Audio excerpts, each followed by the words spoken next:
Em uma noite sombria de setembro de 1889, quando as primeiras chuvas de primavera açoitavam impiedosamente a pequena cidade de Diamantina, em Minas Gerais, uma jovem mulher corria desesperadamente através das ruas enlameadas, carregando 3 crianças órfãs como se fossem seus próprios filhos.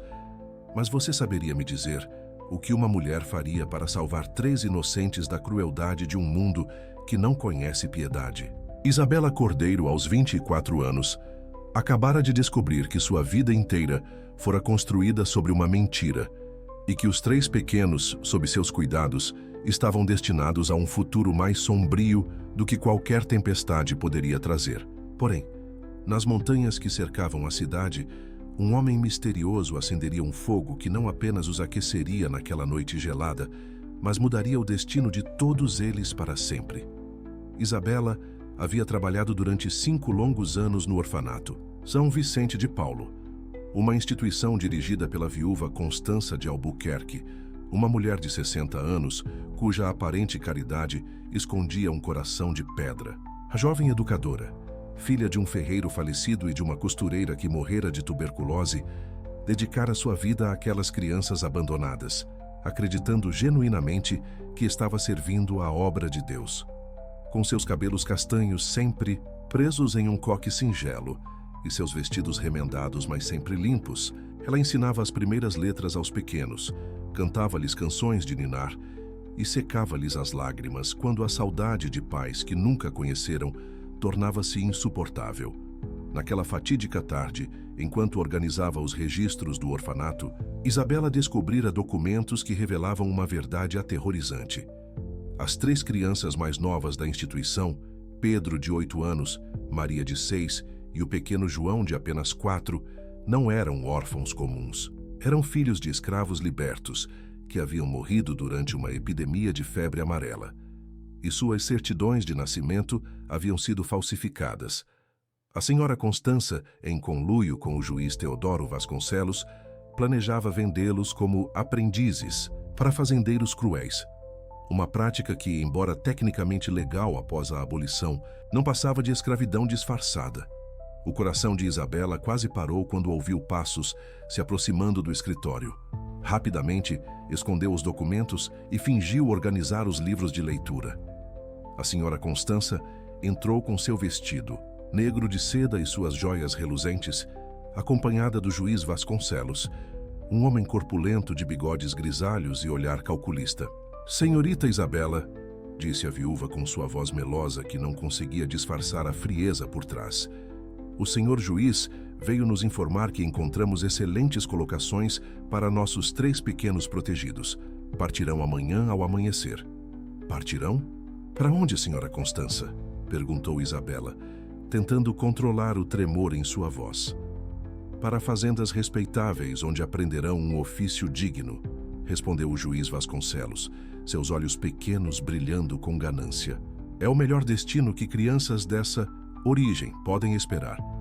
Isabela sabia que precisava agir. Naquela noite, enquanto a chuva começava a cair torrencialmente, ela acordou as 3 crianças silenciosamente. Pedro, com seus olhos escuros, cheios de confiança, pegou a mão da pequena Maria, enquanto Isabela carregou João nos braços. Com algumas poucas posses em uma trouxa de pano, eles fugiram pela porta dos fundos, adentrando a tempestade que varria impiedosamente as montanhas. O vento uivava como um animal ferido, e a chuva gelada atravessava suas roupas como agulhas de gelo. As crianças tirritavam de frio e medo, mas Isabela continuava caminhando, guiada apenas pela esperança de encontrar refúgio em alguma das cabanas isoladas que sabia existir nas encostas mais altas. Seus pés descalços sangravam, cortados pelas pedras afiadas, e sua respiração formava nuvens de vapor na noite gelada. Foi quando a exaustão quase os venceu que viram uma luz dourada tremeluzindo entre os pinheiros. Uma cabana rústica, construída com troncos escuros e pedras do rio, emergia da neblina como uma miragem. Da chaminé subia uma fumaça acolhedora, e através da janela pequena, o brilho alaranjado do fogo dançava como um convite à salvação. Isabela bateu na porta de madeira, pesada, seus punhos mal conseguindo produzir som algum devido ao frio que entorpecera seus dedos. Depois de alguns segundos que pareceram eternos, a porta se abriu, revelando um homem alto e de ombros largos, com cerca de 30 anos. Seus cabelos escuros eram ligeiramente compridos e seus olhos verdes tinham uma profundidade que falava de conhecimento e sofrimento. Vestia roupas simples, mas bem cuidadas, e suas mãos calejadas denunciavam uma vida de trabalho honesto. "Meu Deus, o que fazem aqui nesta tempestade?" perguntou o homem, sua voz profunda carregada de genuína preocupação. "Por favor, senhor", implorou Isabela, suas palavras entrecortadas pela exaustão e pelo frio. "Estas crianças precisam de abrigo. Nós fugimos." Sem hesitar, o homem abriu completamente a porta.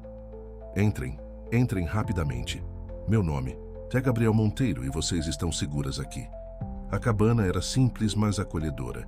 Uma lareira grande dominava um canto da sala principal, onde lenhas grossas crepitavam alegremente, espalhando um calor reconfortante por todo o ambiente. Peles de animais serviam como tapetes, e móveis rústicos, mas bem feitos, completavam a decoração. Gabriel rapidamente trouxe cobertores grossos de lã e dirigiu-se à cozinha, de onde retornou com tigelas de sopa quente que exalavam um aroma divino de legumes e ervas. Enquanto as crianças se aqueciam e finalmente conseguiam sorrir novamente, Isabela observava Gabriel com curiosidade crescente. Havia algo nele que não conseguia identificar, uma nobreza natural que contrastava com a simplicidade de sua morada. Suas maneiras eram refinadas demais para um simples montanhês, e ela notou livros de filosofia e história cuidadosamente organizados em uma estante de madeira. "Posso perguntar do que vocês fugiram?" questionou Gabriel gentilmente, servindo chá quente em canecas de barro. Isabela contou-lhe toda a verdade, sobre o orfanato, sobre a descoberta dos documentos, sobre o destino cruel que aguardava as crianças. Gabriel ouvia em silêncio, seus olhos verdes se tornando cada vez mais sombrios à medida que a história se desenrolava. "Essa mulher e esse juiz são monstros", murmurou ele finalmente, cerrando os punhos. "Usar crianças inocentes para lucro próprio é uma das formas mais baixas de vilania." "Mas não sei o que fazer agora", confessou Isabela, lágrimas correndo por suas faces. "Eles nos procurarão. Não temos para onde ir, não temos dinheiro, não temos nada." Gabriel ficou em silêncio por um longo momento, fitando o fogo dançante. Finalmente levantou-se e caminhou até uma arca de madeira no canto da cabana. De lá retirou uma pasta de couro fino, de onde extraiu alguns documentos amarelados pelo tempo. "Isabela", disse ele, voltando-se para ela com uma expressão séria. "Preciso contar-lhe algo sobre mim. Meu nome verdadeiro é Gabriel Monteiro, de Barros e Castro. Sou filho do falecido barão de Itamonte e herdeiro de uma das maiores fortunas de Minas Gerais." As palavras de Gabriel ecoaram pela cabana como um trovão distante. Isabela o fitou com incredulidade, tentando processar essa revelação impossível. "Um barão", sussurrou ela. "Mas por que vive aqui nesta simplicidade?" Os olhos de Gabriel se encheram de uma tristeza profunda. "Há 3 anos, presenciei meu próprio pai cometer injustiças terríveis contra famílias pobres de nossa região. Ele despejava famílias inteiras de suas terras para aumentar os lucros, sem se importar se tinham para onde ir. Confrontei-o e nossa discussão foi tão intensa que ele teve um ataque do coração e morreu naquela mesma noite. Senti-me responsável por sua morte e renunciei a toda a minha herança, vindo viver aqui nas montanhas para expiar minha culpa." "Mas, Gabriel", disse Isabela suavemente, "você não pode se culpar pela consciência que Deus lhe deu. Seu pai morreu porque seu coração não suportou o peso de suas próprias escolhas." As palavras de Isabela tocaram algo profundo na alma de Gabriel. Ele a fitou nos olhos, vendo nela uma pureza e uma sabedoria que raramente encontrara em sua vida privilegiada. Naquela mulher simples, que arriscara tudo para salvar 3 crianças que nem sequer eram suas, ele reconheceu uma nobreza de espírito que superava qualquer título aristocrático. "Você tem razão", admitiu ele, respirando fundo. "E talvez seja a hora de usar os recursos que abandonei para uma causa verdadeiramente justa." Na manhã seguinte, Gabriel desceu à cidade acompanhado de Isabela e das crianças. Mas não era mais o eremita das montanhas. Estava vestido com suas melhores roupas, carregava sua bengala com punho de ouro e sua postura irradiava a autoridade natural de quem nascera para liderar. Sua primeira parada foi no cartório, onde revelou sua verdadeira identidade ao tabelião espantado. "Desejo reaver todos os meus bens e direitos hereditários", declarou Gabriel com voz firme. "E quero que seja lavrada uma procuração para que a senhorita Isabela Cordeiro possa agir em meu nome, em todos os assuntos relacionados ao bem-estar de crianças órfãs e abandonadas." A notícia da ressurreição do herdeiro de Itamonte espalhou-se pela cidade como fogo em capim seco. A senhora Constança e o juiz Vasconcelos, que até então se sentiam intocáveis em seus esquemas corruptos, subitamente viram-se diante de um adversário infinitamente mais poderoso do que haviam imaginado. Gabriel não perdeu tempo. Contratou os melhores advogados da capital e ordenou uma investigação completa do orfanato. Em questão de dias, descobriu-se que o esquema de venda de crianças órfãs existia há anos, envolvendo não apenas a senhora Constança e o juiz Vasconcelos, mas também vários fazendeiros da região e até mesmo funcionários do governo provincial. O confronto final aconteceu na praça principal da cidade, em uma manhã ensolarada de outubro.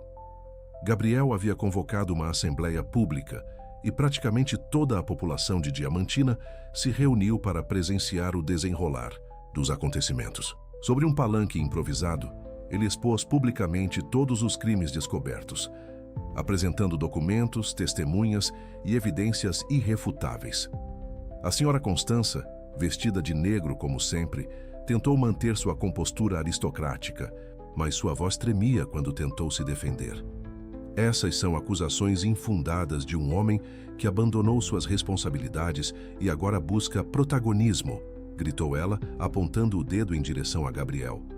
"As responsabilidades que abandonei", respondeu Gabriel com voz clara que ecoou por toda a praça, "foram as de perpetuar a injustiça que minha família cometia. Mas as responsabilidades que abraço agora são as de proteger os inocentes e punir aqueles que se aproveitam dos mais fracos." O juiz Vasconcelos, suando abundantemente apesar do clima ameno, tentou uma última cartada. "Esse homem não tem autoridade alguma, viveu como um eremito selvagem nas montanhas." "É verdade", admitiu Gabriel calmamente.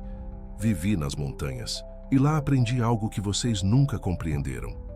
Que a verdadeira nobreza não está nos títulos ou na riqueza, mas na disposição de sacrificar o próprio conforto pelo bem dos outros. Como fez esta mulher extraordinária", disse ele, estendendo a mão para Isabela, que arriscou tudo para salvar 3 crianças inocentes. O público irrompeu em aplausos calorosos. Isabela, de pé ao lado de Gabriel com Pedro, Maria e João, sentiu lágrimas de emoção correrem por seu rosto. As crianças, que durante tanto tempo haviam conhecido apenas o medo e a incerteza, finalmente sorriram com a segurança de quem encontrou não apenas um lar, mas uma família verdadeira. As consequências legais não tardaram. A senhora Constança foi condenada à prisão e ao pagamento de indenizações a todas as famílias prejudicadas. O juiz Vasconcelos perdeu seu cargo e também foi preso. Os fazendeiros envolvidos no esquema foram obrigados a libertar todas as crianças que haviam contratado e pagar multas substanciais. Mas Gabriel e Isabela não se contentaram apenas com a punição dos culpados. Com a fortuna recuperada, eles estabeleceram a Fundação Almas Resilientes, uma instituição dedicada não apenas a cuidar de crianças órfãs, mas também a educar e capacitar jovens carentes para que pudessem construir um futuro digno. A sede da fundação foi construída nas terras da antiga fazenda da família Monteiro, transformada em um complexo educacional que incluía escola, oficinas profissionalizantes, horta comunitária e até mesmo uma pequena fábrica de tecidos. Isabela tornou-se a diretora da fundação, aplicando todo o seu amor e conhecimento para criar um ambiente onde cada criança se sentisse verdadeiramente valorizada. Gabriel, por sua vez, Usou sua influência política para promover leis mais rigorosas de proteção à infância e trabalhou incansavelmente para eliminar os resquícios da escravidão que ainda persistiam na região. Pedro, Maria e João cresceram como os primeiros pupilos da nova instituição, mas também como filhos adotivos de Gabriel e Isabela, que se casaram em uma cerimônia simples na capela da fundação, rodeados por dezenas de crianças alegres e gratas. Pedro tornou-se um advogado dedicado à defesa dos direitos infantis. Maria, uma médica que atendia gratuitamente as famílias pobres da região, e João, um engenheiro que projetava escolas e hospitais para comunidades carentes. 20 anos depois daquela tempestade que mudou tudo, a Fundação Almas Resilientes havia se tornado modelo para todo o Brasil. Centenas de crianças haviam passado por suas portas, saindo não como órfãos abandonados, mas como cidadãos educados, capacitados e cheios de esperança. A cidade de Diamantina prosperara enormemente, pois os jovens formados pela Fundação permaneciam na região, aplicando seus conhecimentos para o desenvolvimento local. Em uma tarde dourada de setembro, exatamente 20 anos após sua fuga na tempestade, Isabela caminhava pelos jardins da Fundação ao lado de Gabriel, agora com cabelos grisalhos, mas com o mesmo olhar gentil e determinado. Observavam as crianças brincarem no pátio, suas risadas ecoando como música celestial pelos corredores que um dia foram símbolos de opressão. "Você já imaginou?", perguntou Gabriel, segurando a mão de sua esposa, "que uma tempestade poderia ser o início de tantas bênçãos?" Isabela sorriu, seus olhos brilhando com a sabedoria acumulada ao longo dos anos. "As tempestades", respondeu ela suavemente, "apenas revelam quem somos verdadeiramente. Naquela noite, descobrimos que éramos capazes de amar além de nossas próprias limitações. E ali, naquele jardim florido onde antes só havia sofrimento, cercados por vozes infantis cheias de alegria e esperança, eles compreenderam que o fogo que Gabriel acendeu naquela cabana nas montanhas não havia apenas aquecido seus corpos na noite fria, havia incendiado seus corações com uma chama que continuaria ardendo através das gerações, iluminando o caminho para todos aqueles que escolhem o amor em vez do medo, a justiça em vez da conveniência e a esperança em vez do desespero." A história de Isabela, Gabriel e das 3 crianças órfãs tornou-se lenda em Minas Gerais, passada de pais para filhos, como um lembrete de que, mesmo nos momentos mais sombrios, sempre há uma luz esperando para ser acesa, e que às vezes a maior tempestade de nossa vida é apenas o prelúdio da mais bela primavera que jamais poderíamos imaginar.